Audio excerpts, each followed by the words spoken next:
Ethiopians are an ancient people in an ancient land. We honor Ethiopia as the birthplace of humankind. In fact, I just met Lucy, our oldest ancestor. As your great poet laureate wrote, "Here is the land where the first harmony in the rainbow was born. Here is the root of the genesis of life. The human family was first planted here." When you see our ancestor, 3.5 million years old, we are reminded that Ethiopians, Americans, all the people of the world are part of the same human family, the same chain.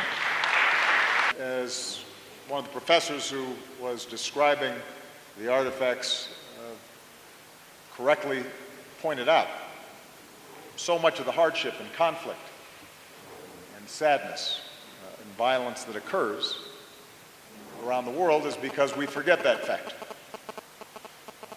We look at superficial differences as opposed to seeing the fundamental connection that we all share. And for more than a century, our two nations have enjoyed a harmony that enriched us both. We've worked together to lift up the fortunes of those most in need. Tonight we also remember former Prime Minister Meles and his dedication to reducing poverty. Together we've sheltered and cared for refugees fleeing conflict. We've sought to secure our shared future against those who would threaten us. Of course, of the many contributions Ethiopia has made to the world over the centuries, I'm certain that Americans want to thank you for one in particular, discovering something that sustains people around the world day and night, and many people in the White House, and that is coffee. Thank you, Ethiopia. We are large consumers of coffee in the White House. And Ethiopia has ignited the imagination of Americans for generations.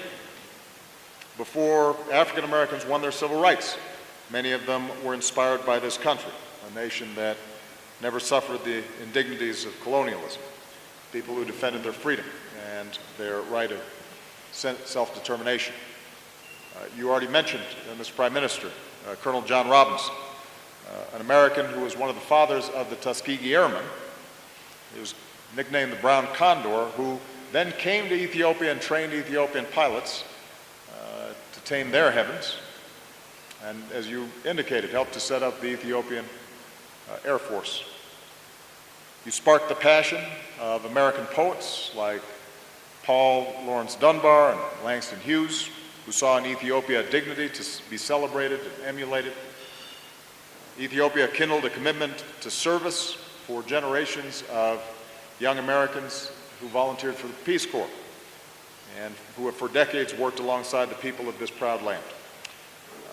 For my part, I was impressed by the courage of the Ethiopian journalist that I welcomed to the White House earlier this year, moved by her determination to champion a robust free press, and I very much appreciated the comments you made at the press conference today about the evolution that's taking place to deepen democracy here. So the deep connections between our peoples is built on the values that we share. We saw that so clearly 2 years ago when the Boston Marathon suffered that horrendous terrorist bombing. And in a gesture of great solidarity and compassion, the runner who won the race, an Ethiopian, returned his medal to honor the victims of the attack. And at this year's marathon, Americans cheered all the harder when he once again crossed the finish line first with an even faster time.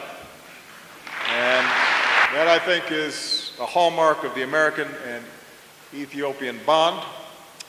We don't give in or give up when things get hard, but we come back better and we come back stronger. So there's no doubt that Ethiopians and Americans are sprung from the same root of life. We have evidence of that. Tonight I'd like to offer a toast to another century of friendship, to our one human family, and to a bright future for the land where the first harmony of the rainbow was born. Let the knocking. What's amazing is that Africans always rank high, despite poverty, despite conflict. There is a strength and a resilience there, and the opportunities are extraordinary. And we just have to break down the stereotypes and the barriers